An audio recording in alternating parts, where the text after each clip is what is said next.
ഒരു ചിന്ന വീട് താനേ இந்த மாதிரி உதச்சா இந்த வீடே இடிஞ்சிடும் இல்லையா? அப்படின்னா அவனை வெளியே விடு, இல்லனா நான் கதக உடைச்சிடுவேன். ஆஹா, அண்ணா அவ்வளோ கிளாடியா? என்னடா?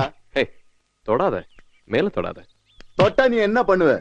சொல்லுடா, என்ன பண்ணுவ? என்னடா பாக்குற?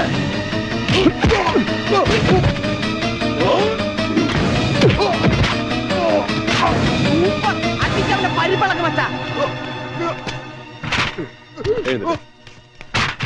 மன்னிச்சிடு அண்ணா, மன்னிச்சிடு. மேல தொட்டு விளையாடாதேன்னு சொன்ன இல்லையா? அவன் என்ன தப்பு பண்ண சொல்லு, நானே கேட்டுக்கிறேன். வேணாம், அந்த அந்த பொறுக்கி நாயை வெளியே இறக்கி விட்டா போதும். அந்த பொறுக்கி நாய் நான் வளர்க்கிற நாய். எனக்கு உயிர் இருக்க வரைக்கும் அவனை யாரும் ஒண்ணும் பண்ண முடியாது அண்ணே. വർത്താനം പറഞ്ഞു കഥ കാച്ചു പൊരിക്കും മച്ചാ. വീട്ടിക്കുള്ള ഇருந்து பேசாம வெளியே விடண்ணே, விடு. அவன் என்ன தப்பு பண்ண சொல்லு, ഞാൻ സമനം ഉണ്ടാക്കാം.